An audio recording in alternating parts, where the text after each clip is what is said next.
On se retrouve après quelques mois d'absence depuis janvier à cause du confinement pour le premier lancement post-confinement pour le livre de Pascal Lagesse, John Berwick, détective, Boutidimoun, Cabri, c'est fini.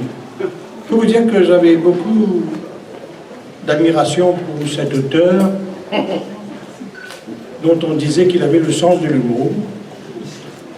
La preuve, son premier ouvrage a été Petites histoires qui font sourire, il faut prendre la respiration, peut-être rire, ou qui pourraient vachement plomber l'ambiance. Si on ne s'y accroche pas, on ne risque pas de rire à la fin du titre. Alors je disais que j'avais beaucoup d'admiration pour lui, sauf que j'ai réalisé depuis 12 jours qu'il est passé à côté de l'essentiel, que ce roman aurait pu être autre chose que ce qui nous a pondu et que nous présentons aujourd'hui. Imaginez, bon, je ne déflore pas le sujet en vous disant par exemple qu'il s'agit d'un vol de cabri qui prend la dimension d'un scandale national. Il m'a fait jurer qu'il ne va ne pas raconter l'affaire. Je suis tenté, comme certains sont tentés par exemple pour faire de l'humour, de vous raconter la fin d'un film de Hitchcock par exemple. Imaginez, vous ne connaissez pas la fin, moi je connais. Imaginez, ne serait-ce pendant une seconde, que tous ces cabris, combien avaient disparu? Des centaines et des centaines. Des centaines et des centaines de cabris. Admettons que ces cabris s'étaient retrouvés comme par hasard sur le Waka Waka, au large de Pointe-d'Esti. Vous imaginez quelle pertinence aurait eu un roman avec des cabris sur le Wakamashu, en ce moment, et on n'aurait même pas besoin de Shakira pour chanter Waka Waka. Il n'y aurait pas eu de droit d'auteur à payer. Donc voilà ma tristesse que Pascal ait raté cet incident. Il aurait pu mettre ces cabris-là sur le pont avec beaucoup d'huile. Vous imaginez tous ces cabris dégoulinants d'huile. Ce n'est pas un sujet pour faire de l'humour, manifestement. Toujours est-il que, souvent pour présenter un livre à prétention humoristique, je regarde Jean-Pierre Catherine, on a tendance à essayer de faire de l'humour plus que l'auteur lui-même. Je m'en garderai ce soir, surtout après tout ce qui a été dit, tout ce qui a été écrit sur Pascal. Un très beau texte, une très belle couverture de Weekend Scope, qui est assez inédit, et un très beau texte de notre ami Jacques Achille, je crois, qui n'est pas là ce soir. Non, il a refusé. Il a refusé. Parce qu'il a été forcé. Liberté d'expression. Parce qu'il a été forcé d'écrire. Tout ça pour vous dire que il faut souligner les carences du livre. La première, c'est que l'auteur n'a pas profité de cette catastrophe écologique. Et je termine. La deuxième carence du livre, vous savez, dans tous les romans policiers qui se respectent, madame, je pense sur votre correction, ce qui manque dans ce texte, c'est un peu de sexe, je trouve.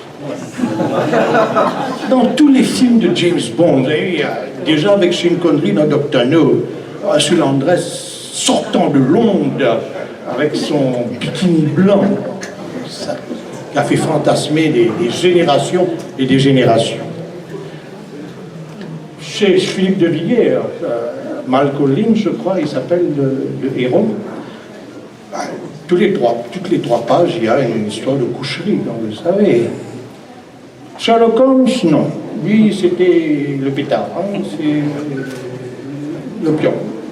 Mais il manque un peu de ça, je trouve, dans le texte. Moi, j'aurais inventé une relation torride entre sa maman et le chauffeur. J'arrête là. Oui, il vaut mieux. Sinon, j'aurais tendance à vous raconter la fin. Je passe la parole à l'auteur sans avoir saluer, comme je l'ai oublié au début, la présence parmi nous, la présence amicale du vice-premier ministre en la personne de vice-président. On ne se retrouve plus là, tout ça. On ne se retrouve plus. Quoique il aurait pu être vice-premier ministre, parce que l'autre a fait la place maintenant. Alors je passe la parole à Pascal, à des applaudissements pour Pascal.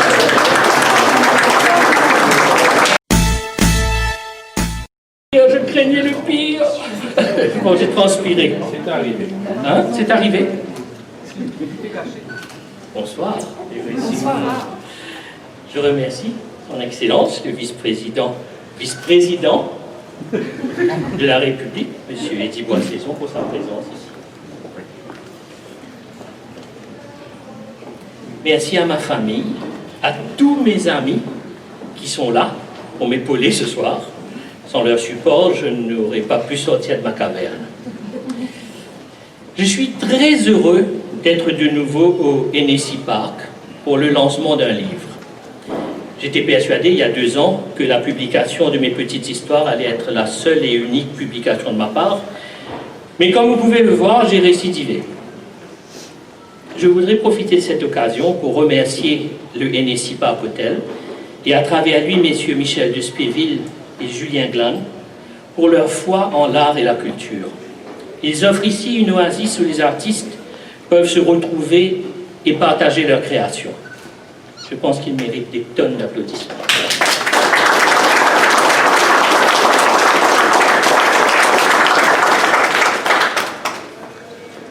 Malgré tout, je tiens à remercier aussi Finlay Salès, qui émerge régulièrement de sa semi-retraite pour lever bien haut la flamme culturelle dans notre belle île. J'ai eu le bonheur de l'affronter en combat singulier dans son émission Dimanche Culture, où j'ai été mis KO au premier round. Il m'a grandement encouragé à lancer ce livre ce soir. Je voudrais remercier M. Jacques Achille, qui m'a offert la couverture du magazine Scope, ainsi qu'un bel article qui m'a beaucoup touché. J'ai eu aussi le bonheur de rencontrer et de passer un moment formidable sur Cool FM avec Reza du Lima Mode, qui est là ce soir, contrairement à Jacques Achille, dans son émission Tempête dans une tasse de thé. Merci aussi à Candy Mandra et Elodie, qui ont fait un reportage vidéo dans mon salon à Cœur-Pipe et avec qui j'ai eu la joie de parler peinture. Dernier remerciement. Ah non, pas dernier du tout. Je tiens à remercier M. Adjaï Déby et ses amis qui ont créé un magnifique site internet vantant les richesses de Maurice qui s'appelle Voyager plus grand. Je vous encourage à aller le voir. Ils ont fait une interview très originale que je vous encourage à visionner sur www.voya-g.com. Ce livre n'aurait pas vu le jour sans l'aide précieuse de mon ami Robert Furlong. Véritable résistant culturel, il m'a encouragé, conseillé, épaulé pour la relecture du livre et pour l'éradication des nombreuses fautes que j'écrivisse. Il m'a aussi aidé pour l'écriture du créole mauricien.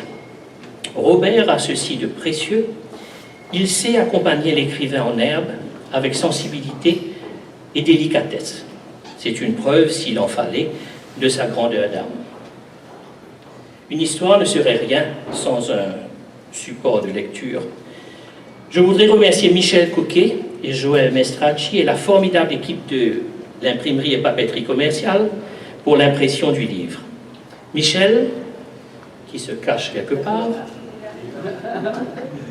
il est là.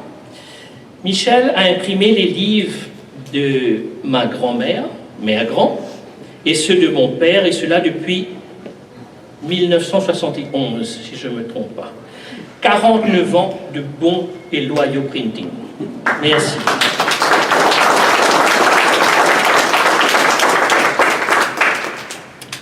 Enfin, last but not least, Je dois remercier du fond du cœur ma femme Carole, sans qui je n'aurais jamais eu le courage d'être devant vous ce soir.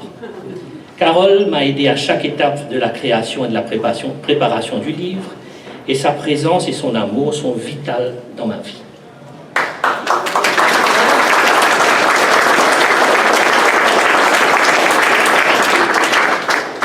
John Berwick est dans ma tête depuis très longtemps.